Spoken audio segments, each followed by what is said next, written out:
Charmaine, anak. Lola, Ma. Anak, okay na ba lagay mo? Apo, ano nang nararamdaman mo? Okay lang po ako. Medyo nanghina nga lang po. Pneumonia daw kasing naging sakit mo, sabi ng doktor. Pero ang magandang balita magaling ka na raw, ligtas ka na. Sige anak, mabuti pa. Basta higa ka lang yan, magpahinga ka lang. Huwag ka lang masyado nagsasalita pa. Baka makasama sa'yo, ha? Ma'am, sir, excuse me po. Pwede niyo na pong ilabas si Charmaine. Ito po yung kailangan niyong bayaran. Sige Salamat. po. Salamat. Moises, ang laki ng bill natin. Paano ba yan mauubos na yung natitira nating ipon? Huwag masyadong mag-alala dyan. Makakabawi din tayo.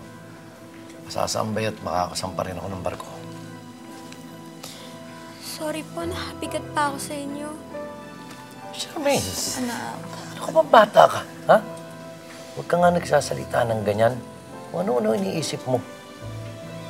Wala kang kasalanan sa nangyari. Anak, walang taong gustong magkasakit. Kanya hindi mo kasalanan ito. Samantala, nagpursigi ang ama ni Ana Charmaine na turuan siyang umawit. Bagay na hindi niya lubusang maunawaan. Pero papapagod na ako.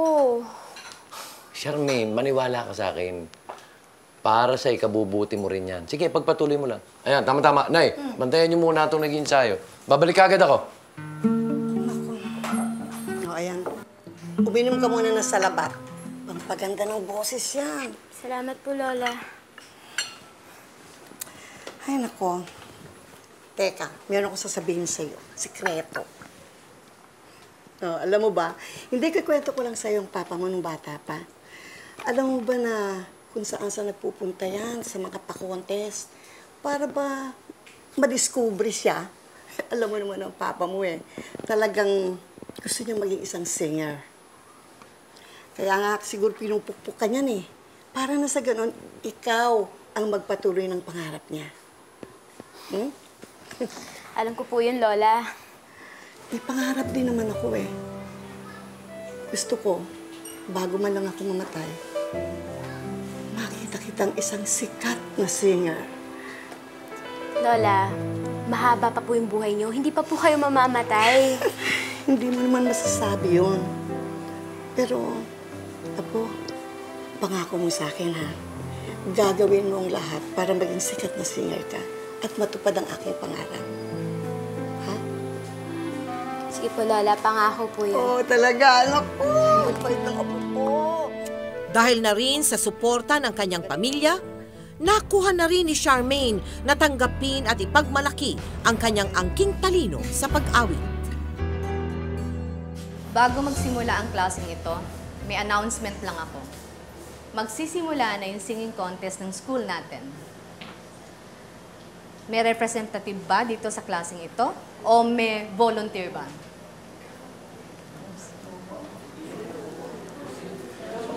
Charmaine, so ikaw ang representative ng klaseng ito? Opo, ma'am. Okay then. Mag-report ka sa akin bukas sa music room. Ikaw akala ko ba ayaw mo sumali sa mga singing contest? Dati yun, ngayon iba na. Bakit naman yata biglaan yung bago isip mo? Ginagawa ko to para sa pamilya ko. Gusto ko kasi maging proud sila sa akin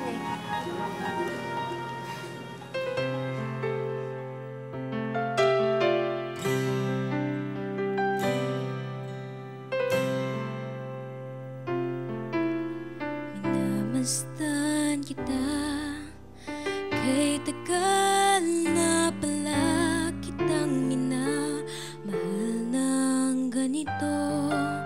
Sa simula pa lang, alam kong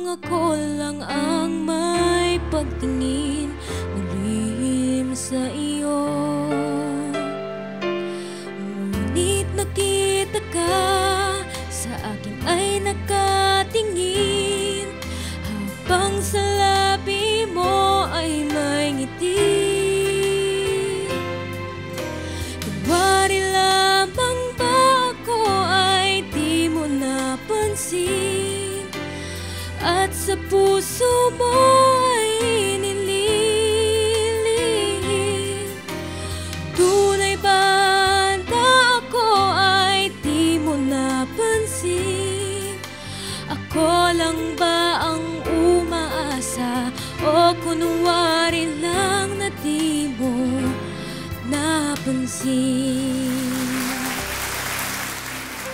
Mga kaibigan, hindi na po namin pagtatagalin pa ang inyong paghihintay ngayong gabi. Ang ating pong kampyon para sa taong ito ay walang iba kung hindi si Charmaine Piamonte!